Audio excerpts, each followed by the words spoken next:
struggles every day. Makes me wanna holler, go away. I need more peace and hope and love. Where do I find it in this crazy old world? I need strategies, strategies for living radio. Your dose of radio rehab. Strategies for living radio.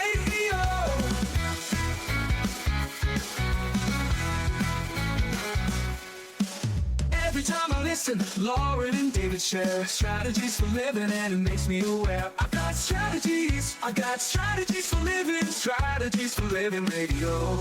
Your dose of radio rehab. Strategies for living radio. Your dose of radio rehab. Strategies for living radio. Oh, you know we need them. Yeah, we need them. I could use them. We need those strategies, don't we? Mm-hmm. Those strategies for living. Are you ready? You're ready for your daily dose of radio rehab. I'm ready now. I'm blasting out my earphones over here. All I got to do is adjust your volume a little bit to get your attention. Hey, folks, welcome. Welcome into another edition of Strategies for Living. I'm Dr. David McMillian. She is psychotherapist, PLPC Lauren Leon McMillian. God, grant me the serenity to accept those things I cannot change, the courage to change the things I can, and the wisdom to know the difference. You know, a lot of times we say, are you ready for your daily dose of radio rehab? If you were actually in rehab, yes, chances are, depending, you'd encounter this prayer. You would, this prayer would become very, very important to you. Mm-hmm. The Serenity Prayer is actually a universal appeal it doesn't matter if we're religious or spiritual or even non. I mean, if you want to recover, it really kind of communicates navigating through what we all have to navigate through, which is the chaos of life. Well, yeah, and it's being able to kind of balance and navigate, okay, I'm a limitless being having a limited experience and form. And so it's about being able to move in and out of those bounds and know where my ego is getting in the way. Yeah. Yeah. So what would it mean? Here's the question for the day. What would it mean to live by the Serenity Prayer as a daily strategy for living? How's that question, huh? That's a good one. And you and I are going to kind of see if we can toss that around a bit today. God, grant me the serenity to accept the things I cannot change, the courage to change the things I can, and the wisdom to know the difference. Talk about a prayer for the day. The Serenity Prayer said, folks, thank you for joining us. We appreciate you being here with us on Strategies for Living, and we appreciate our sponsors making it possible. The Robinson Film Center, and Azalea Cleaners, and Pintail Roofing, and Learning RX, and the Balanced Life Wellness Center, and Fertitta's Delicatessen, home of the Godfather, alligator Italian sausage, and some pretty good muffies, too. What would it mean to live by the Serenity Prayer as a daily strategy for living? We're considering it today, right here.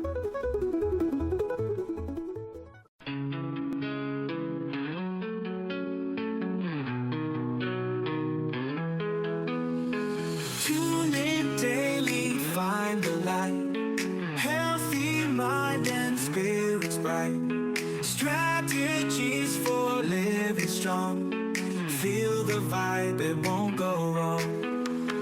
Body moves and soul align. Catch the rhythm, feel the time. Radio rehab every day. Chase those clouds of gray away. Your daily dose of radio rehab. Lift you up when skies seem dry. Mind and body, spirits free. Living life in harmony. And welcome into Strategies for Living Radio. Lauren Leon McMillian, David McMillian. What would it mean? What would it mean to live by the Serenity Prayer daily as a strategy for living. God, grant me the serenity to accept the things I cannot change, the courage to change what I can, the wisdom to know the difference. I'd say you'd be pretty well along the road to what people might call enlightenment if you could do this. Yeah, if you could. Well, consistently. we're gonna talk about that today. You know, the Serenity Prayer was originally composed by a theologian, a Protestant theologian, Reinhold Niebuhr, in the early 1930s. It was initially popularized by a colleague of his. And so the prayer began to spread far and wide, and actually without any reference to the original author. And around 1932, Niebuhr was reported to have first used the prayer as the last part of a longer prayer in an October 31st, 1932 diary entry by the American YWCA. Winifred Weigel, she quotes her colleague, who was Reinhold Niebuhr. The victorious man in the day of crisis is the man who has the serenity to accept what he cannot help and the courage to change what must be altered. And so, drawing on this, Weigel published a prayer in March 1933 in a YWCA periodical called the Women's Press, which then was shared with a broader audience on the front page of the Santa Cruz Sentinel, March the 15th, 1933. And that read, "O God, give us courage to change what must be altered, serenity to accept what cannot be helped, and insight to know the one from the other." And then, you know how things spread. So then that got quoted in the Richmond Times-Dispatch later in the month. And then subsequent quotes from the prayer were printed in 2 Atlanta newspapers later that month. And then it appeared in American and Canadian newspapers additionally. And it was always associated with the YWCA or with individual women. And in 1937, it was published in a Christian student newsletter who attributed to the original author, Reinhold Niebuhr. And so, you know, it's been through a lot. And then it got to AA, June 1941. The prayer was published in an obituary in the New York Herald Tribune. And from here, became known by the first Alcoholics Anonymous group, the first AA group. Right. And that organization then embraced it, and we know what it spread widely, far and wide from there, you know. And in fact, a lot of people refer to it not as the Serenity Prayer, but as the AA prayer. Right. Yeah? Yes. But that's a little history of the Serenity Prayer. I've always wondered that. Yeah, most people probably don't know. I know it's history tied with AA, but I didn't know before that. So yeah, that's interesting. So, you know, the question on the table is, what would it mean to live our life by the Serenity Prayer as a daily strategy for living? You know, what we're talking about here, Lauren, would be the psychology of acceptance. Yeah, absolutely. Right? Yeah. And I mean, that's especially true for the first part, right? God grant me the serenity to accept the things I cannot change. Yeah. Right. And if I would challenge us if we were just to focus on each part of this for a week or so. Oh man, we might see our life transform and change in such a positive way. Right. I mean, because think about how many things in our lives, big and small, that we resist or that we struggle against or fight to control that's uncontrollable, right? I mean, even just sitting in traffic, how many of us allow ourselves to get caught up and think, you know, get angry. This should not be. Right. And I get pissed off, you know? And what you're saying there is that you think on some level you can control the traffic. Yeah. Okay. You're touching on something now that I think is important for us to look at and explore a bit, because acceptance. God, grant me the serenity to accept the things I cannot change. Right. Acceptance is not passivity. No. Okay. No. It's, And it doesn't mean that I'm going to allow people or things to walk all over me. Or no. Yeah. It's what it is. It's not passivity. It's emotional clarity, right? Yeah. Or maturity. Yeah. Emotional clarity or maturity. If we use your traffic example, the traffic just is. It's just a traffic jam. Right. I can't change that. So if I accept, okay, well, I'm in a traffic jam. Maybe I could, if I'm a prayerful person, okay, I might pray. Right. If I like Audible books, okay, it's an opportunity to listen to a good book, or a good podcast like Strategies for Living. Shameless plug there. Shameless plug. Yeah, and by the way, you can go to any of your favorite podcast platforms, and you can subscribe to Strategies for Living. So the next time you're in a traffic jam, you know what to do. But the deal is, when we accept what is, we stop leaking energy into frustration, resentment, or denial, and we can then channel that energy into someplace else. Yeah. Into someplace creative, or into someplace playful and in joy. And that's got massive psychological benefits if you think about it, because you're going to reduce anxiety. If you're going to encourage being here and now, being present, right? And you're going to lower resistance. All of those things, anxiety, resistance, non-presence, if you will, can cause us to move away from life and not be fully in life, right? Right. And then even more can cause us pain, issues, problems, psychological, and if it's around long enough, even physical. And big time, because it starts to manifest that way.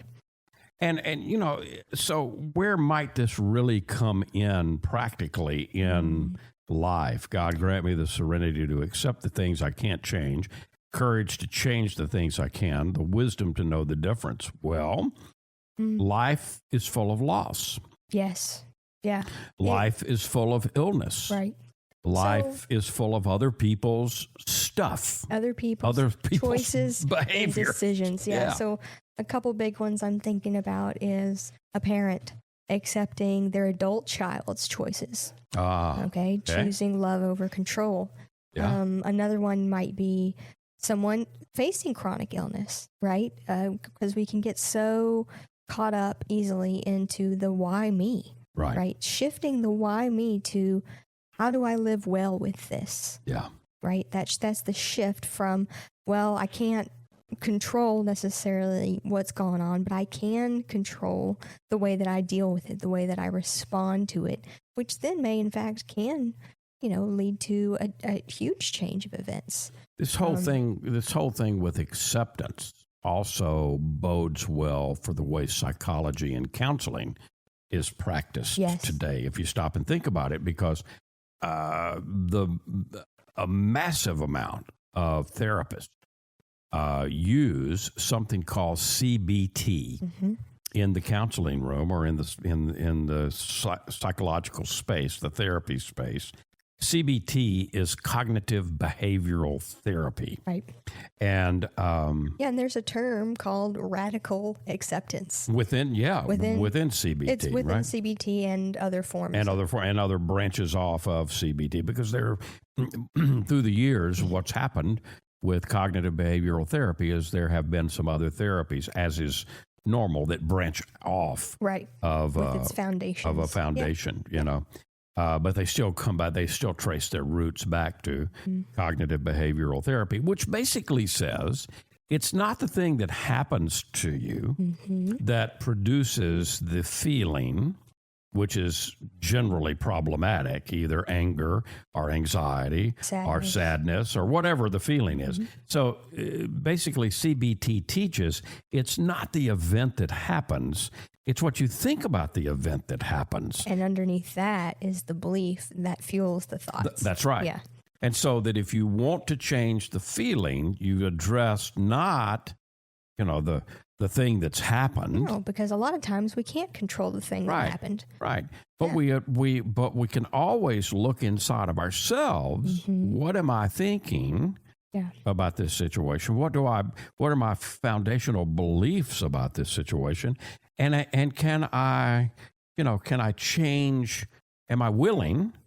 Can I? And then am I willing to look at that and even work on that? Right. And so one tool that we use a lot, right, is the circles of control, right? Where you have two circles, an inner circle and an outer circle. Right. Right. And the inner circle is what you can control. Right. So, your thoughts, your choices, your attitudes, how you respond, your behavior. Right. And in the outer circle are the things that you cannot control, right? Others' choices, the past, outcomes, that sort of thing. Yeah. And so it's just about being able sometimes to visualize it that way. Helps for you to better understand, where's my power? God grant me the serenity to accept the things I cannot change, the courage to change what I can, the wisdom to know the difference. What would it mean to live by that prayer as a daily strategies for living? That's what we're contemplating today, right here on Strategies for Living. We'll be right back. Hey, let's talk about the Robinson Film Center. I say it a lot. There's no place like the Robinson. Absolutely, there is not. 617 Texas Street, downtown Shreveport. You've got so much. You got the movies. You got Abby Singer's Bistro on the second floor of RFC, open for lunch and dinner Tuesday through Saturday. Newly remodeled. Absolutely. Great menu. RobinsonFilmCenter.org is the way you check it all out. You can go to RobinsonFilmCenter.org at any time and find out what movies are showing. Here's the deal. You want to join the crowd, join the fun, become a member. When you become a member, you become a star. You get discounts on movies, you get concession upgrades, you get bistro deals. RFC, 617 Texas Street in downtown Shreveport. I'll say it again. There's no place like the Robinson. There is not, and I'm glad we have one right here. Absolutely. The RobinsonFilmCenter.org. Reading begins not in the classroom, but in your child's brain. I'm Donisa Walker with Learning RX Shreveport. If your child struggles to read, maybe he or she has trouble focusing or comprehending, Learning RX Shreveport offers a science solution to reading problems, working one-on-one with your child, targeting his or her reading skills. Today, call Learning RX Shreveport. Make an appointment to have your child assessed. I know you want to help your child, so does Learning RX Shreveport. We all have problems every day. We all need help along the way. We need strategies for living radio. Hey, welcome back. Welcome back into Strategies for Living Radio. Lauren Leon McMillian, psychotherapist extraordinaire David McMillian. We are talking today. What would it mean if the prayer, God grant me the serenity to accept the things I cannot change, the courage to change the things I can, and the wisdom to know the difference? That's the Serenity Prayer. What would it mean to live by that prayer as a daily strategy for living? That's what we are. That's what's on the table. That's what we're talking about today here on Strategies for Living. So I love this because it's such a simple, it's a simple refrain, a simple prayer. Yeah. Yet so impactful if we can truly live it out. It truly is. And so we've talked about the first part of the prayer, God grant me the serenity to accept the things I can't change. That we talked last segment about the psychology of acceptance, if you will. Yes. And now we're going to shift into courage. into courage, into action. I can, right? Yeah. I can. It just dawned on me, too, how elegantly it is actually for a 12-step program, how elegantly this prayer works. Talk to me about that. Well, because the first step is, God grant me the serenity to accept the things I cannot change. I mean, that is step one in a 12-step program. Oh, wait, you're right. Right? I mean, That's true. it's about it. We've admitted that we don't have control and our lives have become unmanageable, Yeah, right? it's powerless. That first step is about I'm powerless over fill in the blank, well, whatever it's it is. about being honest with what you can control and surrendering. Then, in the 12 steps, it leads you through a surrendering to some sort of higher power. Right. And then the rest of the 12 steps give you some guidance in this second piece, the courage to change the things I can. Yeah. Right, which is that inventory and the making amends part of the 12-step program. Sometimes, Lauren, when we hear the word courage, Yeah. I wonder what we think. I personally, when I relate courage to the hero, the I'm going to call it the archetype of the hero. I mean, I can't help, I guess growing up with the Westerns, I can't help thinking of John Wayne. And so it just goes. I mean, it just go for me. Yeah, it just goes together. Courage, hero. And yet, I think it's important for us to understand and grasp. Courage isn't just for heroes. No. Yeah. And it's not what I think a lot of us do, which is that that hero is an idealized version of fearlessness, right? And I think so often we actually hinder our ability to practice and grow into courage by saying, well, I don't have courage because I'm still afraid. Yeah. Right? And one of my favorite kind of definitions of courage is to be afraid and to do the thing in the presence of fear. Yeah. But when I think of courage, another thing comes to mind for me as well. And that is where the word comes from. Okay. Because core, comes from the French for heart. Okay. And so courage actually directs you to where it comes from and what it's about. To the heart. To the heart. And if you think of age, the second part, we often think of an age as a time, a timelessness, a period of time, right? Right. So really what courage, could be reframed, the way I like to look at it, is actually it's a time of the heart.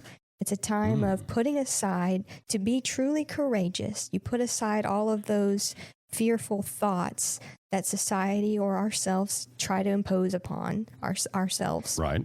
And we turn to the heart, and we have a time with the heart, and we turn inward, and we go with the heart in spite of it.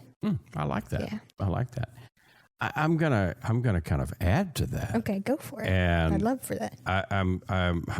But I'm not going to be as eloquent as you, because I'm going to be more normalized. I mean, if I remind myself that courage isn't just for heroes, I'm going to add to that. Courage is just about showing up.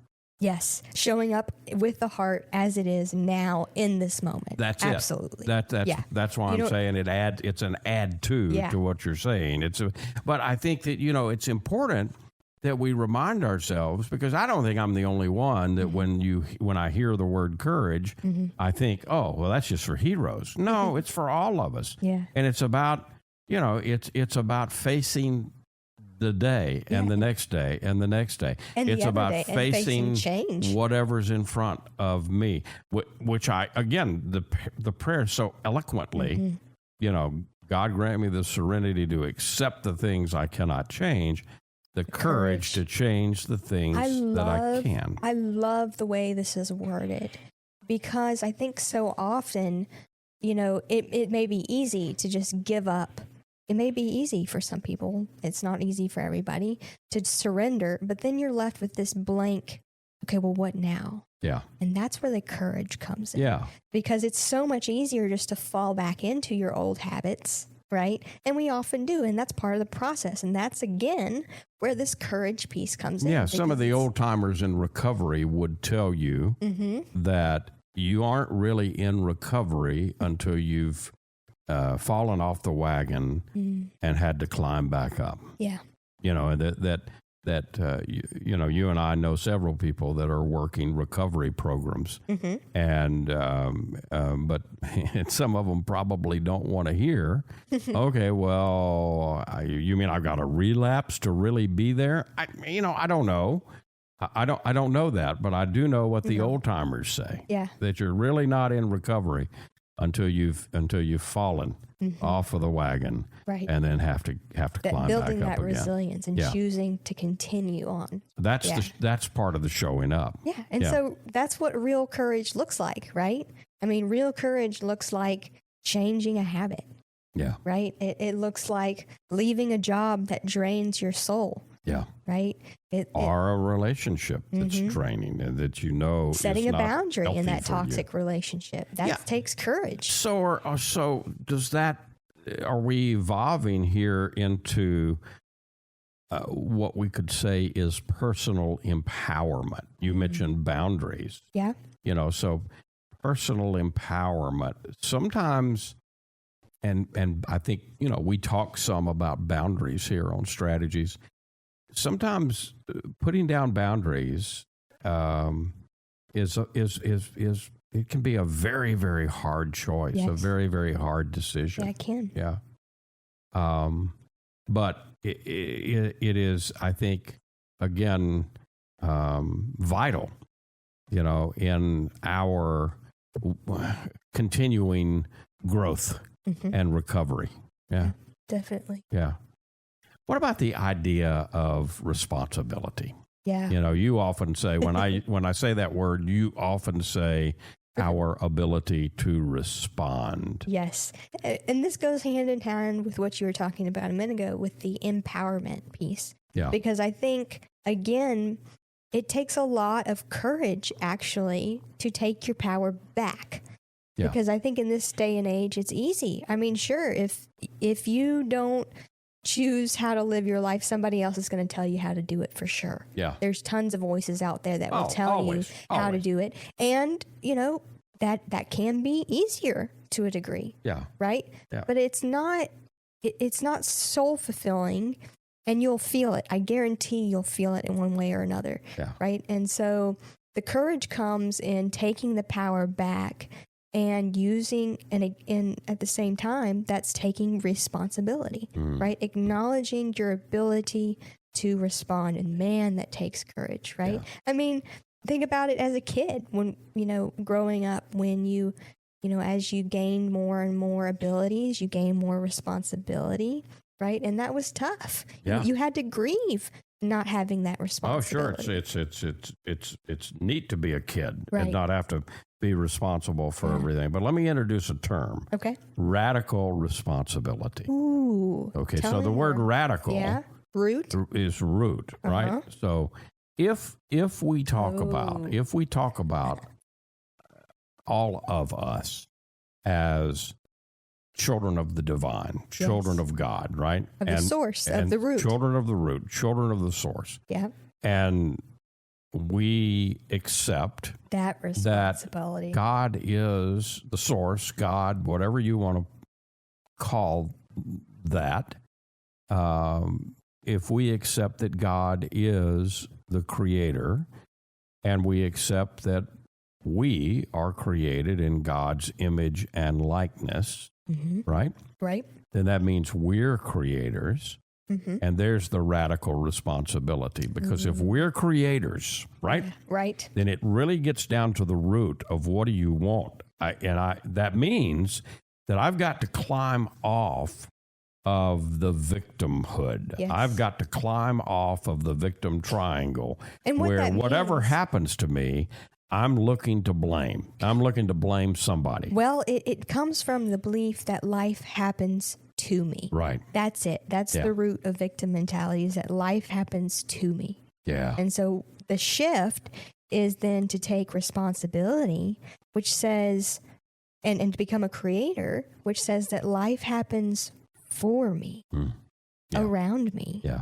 I create life. Yeah. Right. And that's a huge responsibility. You're right. I love this idea of root responsibility because it's double. It has a double meaning. Yeah. Yeah. Yeah. It's our ability to respond as roots, as God. Yeah. As pieces of the divine. And the teacher that walked the earth a couple of thousand years ago got into some trouble. Yeah. When he said, he was talking to his own people, right? The people of Israel, the people of the Israelites, the Jewish people. Mm-hmm. He says, don't your scriptures say, ye are gods? Right. And then if you read on a little further in another part, because he was known for the miracles, right? Mm-hmm. And he said very clearly, these things that I do, you'll do. And greater. Yeah. And, And that's our responsibility. And you have to admit, that is a great responsibility. It's radical. It's radical. It is. What would it mean to live by the Serenity Prayer as a strategy for living? That's what we're talking about today here on Strategies, and we'll be right back. More to come, more to consider. You're going to see the difference. When you go to Azalea Cleaners, you'll hear about it too. Azalea Cleaners has been fine dry cleaning since 1958, plus laundry, alterations and repairs, comforters, wedding gown cleaning and restoration. You'll hear about it from your friends because they'll see it too. They'll notice the Azalea difference. Azalea is convenient. 732 Azalea Drive, 9220 Ellerby Road, and 9227 Mansfield Road. Plus, the front door of your home or business with Azalea's delivery on demand. Just text SETUP to 249-8283, and Azalea will pick up your clothes and deliver them back clean and fresh to you. You can't get closer than that. That's the Azalea difference. You'll notice it right away. Others will too. The Azalea difference. Fine dry cleaning since 1958. Text SETUP to 249-8283 and get the Azalea difference. AzaleaCleaners.com. Hi, this is Jay Merle for Pintail Roofing. Let's talk about quality. When you hire Pintail to build your roof, here's what you can expect. Quality and quality control are the most important concerns for us at Pintail, and you need to know that Pintail stands tall with swift and professional performance on any warranty call. This is our most important policy. And remember, we're your neighbors. We'll be here for you for the long haul. Our family's lived here for over 100 years, and we aren't going anywhere. On the commercial side of Pintail's business, our fluid-applied roofing solutions can save thousands of dollars over conventional commercial roofing options. Call Pintail at 226-ROOF for a free inspection of your home or commercial building. That's 226-7663. Pintail Roofing. What's the condition of your roof? We all have problems every day. We all need help along the way. We need strategies for living radio. And welcome back in. Welcome back into Strategies for Living Radio. Easy for me to say. Laura Lee, McMillian, David. No, some days more so than others. That's all right. Welcome back in. Lauren Leon McMillian, David McMillian. And we are today on Strategies, again considering, as we've done many times before, because we're talking about the Serenity Prayer. Such a beautiful prayer. God, grant me the serenity to accept the things I cannot change, the courage to change what I can, the wisdom to know the difference.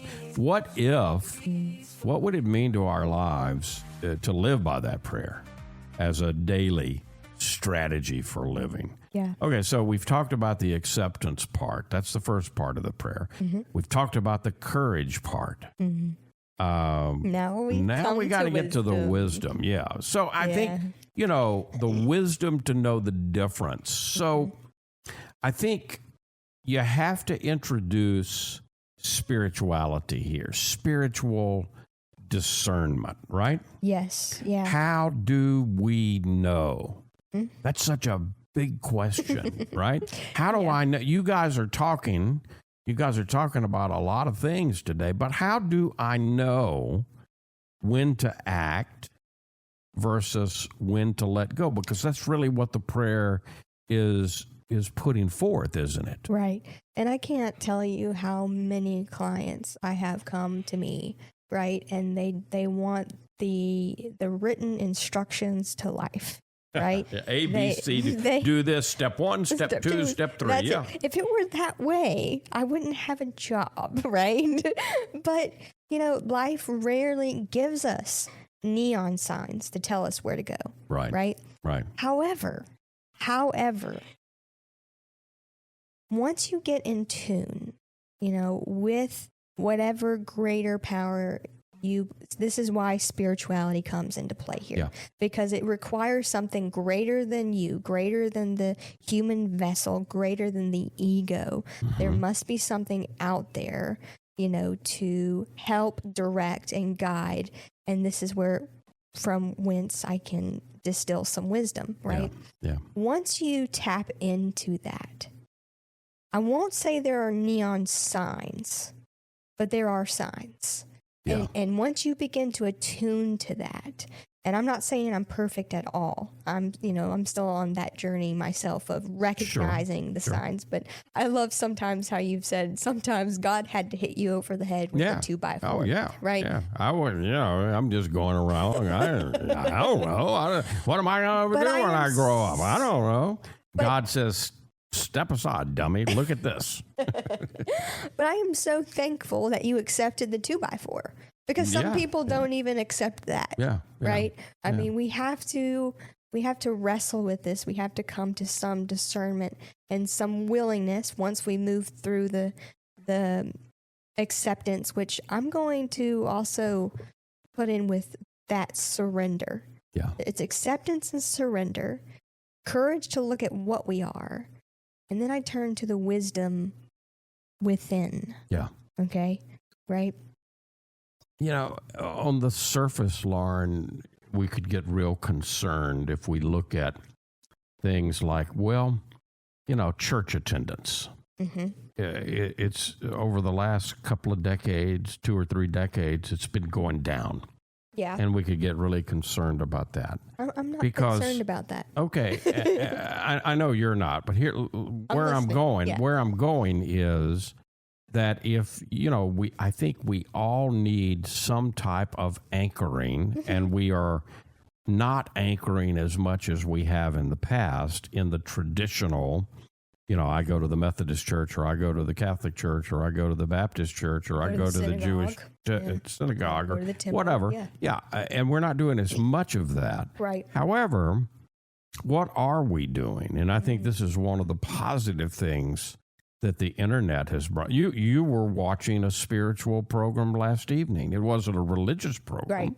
No. But it was a very spiritual program, and it encourages development, mind and soul development, healthy body, connection with self, connection with your inner self. Again, all of those things, again, that teacher that we talk about said, judge things, measure it by the fruits, right? Right.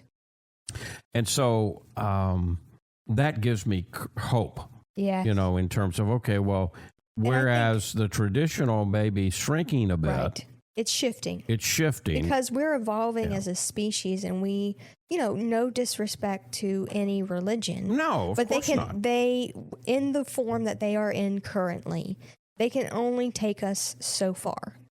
And the human species is yearning. This is what I see. This is my opinion.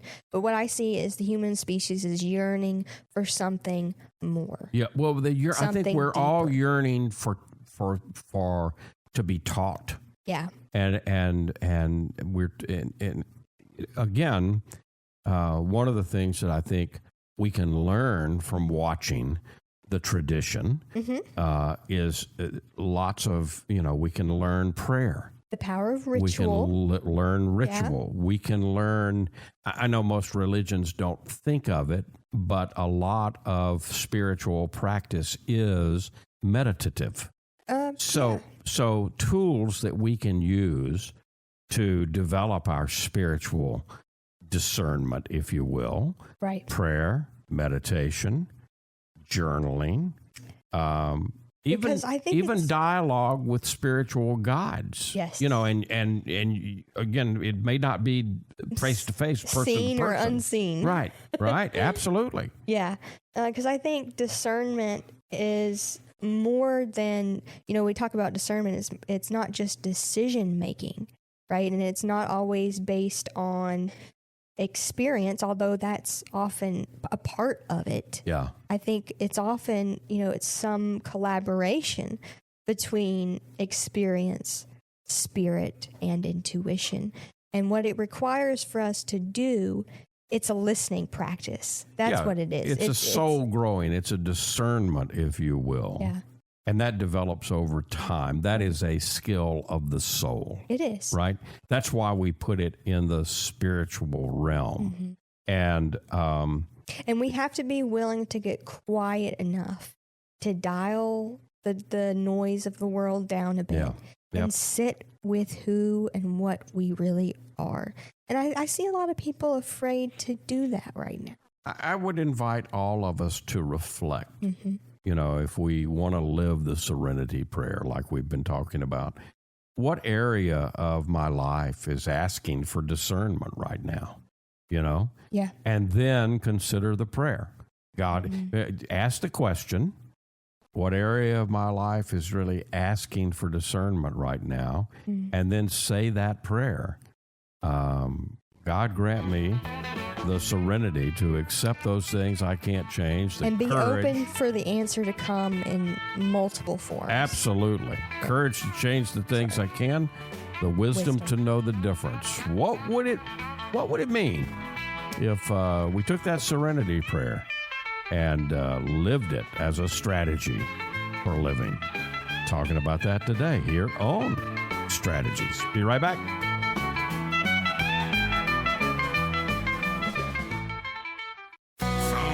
You to your table, we're keeping it alive with flavors from the family passed down to survive. The Godfather's here with a twist in the tail, alligator Italian sausage, and it sure won't fail. It's the boss of the bayou, a taste you can't refuse. Italian tradition, Cajun infused. Sausage, bold and true. The Padres bringing the bayou to you. Get the Godfather alligator Italian sausage only at Fertitta's Delicatessen, 1124 Fairfield Avenue in Shreveport. Pick up a Muffy while you're there. The Godfather alligator Italian sausage. It's a taste you can't refuse. Sold only at Fertitta's, 1124 Fairfield Avenue in Shreveport. Dealing with stress? Pain? Feel like you're running out of options? When your life is balanced, wellness is a given. True wellness is holistic. It's about the mind, the body, and the spirit, all in balance. Now, there's a place right here in Shreveport that's all about helping us achieve peak mental, emotional, and physical health. The Balanced Life, 117 Kings Highway, right next door to Strawn's. Come see and feel the difference getting your life in balance can be.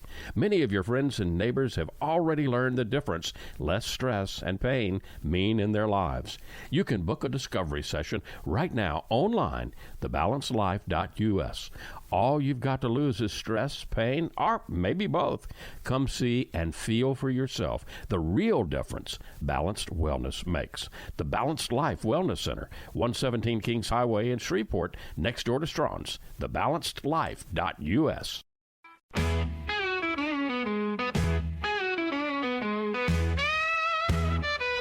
Life gets hard along the way. Gotta get through it day by day. We get strategies right here. Strategies for Living Radio. Oh, yeah. Welcome back into Strategies for Living Radio. Living the Serenity Prayer. What difference would that make in my life? God grant me the serenity to accept those things I can't change, the courage to change what I can, the wisdom to know the difference. Acceptance, courage, and wisdom. Yeah. You know, and I think we got to remind ourselves that the Serenity Prayer ain't just like when I hear courage, we were talking about a minute ago. Right. I think of heroes like John Wayne and such, but the Serenity Prayer isn't just for the big stuff. Right. It's for the day-to-day, everyday living. It's a true strategy for living. It's for every day. Yeah. I know you have a journaling practice. We've talked about it before. Yeah. And you said a moment ago, have ask and then listen. Journaling may be a way that you can do that, right? Yeah, absolutely. Yeah. Yeah. Ask, where in my life do I need acceptance? Yeah. Courage or wisdom, and see what flows through. Yeah. There you go. Acceptance, serenity teaches us to loosen our grip on what was never ours to control. Yeah. There you go. Courage calls us to rise. Yeah. Yep. To take the hard steps towards healing and wholeness. And wisdom helps us discern which is which with grace, not guilt. I like it. Hey, folks, if you want to share this program with someone, don't forget, we podcast now. That's right. So go to wherever you get your podcasts and search Strategies for Living and subscribe to us. And we appreciate you being a part of Strategies, and we appreciate our sponsors making it all possible. The Robinson Film Center and Azalea Cleaners and Pintail Roofing and Learning RX and the Balanced Life Wellness Center and Fertitta's Delicatessen, home of the Godfather, Alligator Italian Sausage. And you know what? Some pretty good Muffies, too. If today were the last day of your life, you only had one more phone call that you could make, who would you call? What would you say? And while you're waiting, make the call. For Laura and Leon McMillian, I'm David McMillian. See you next time on Strategies for Living.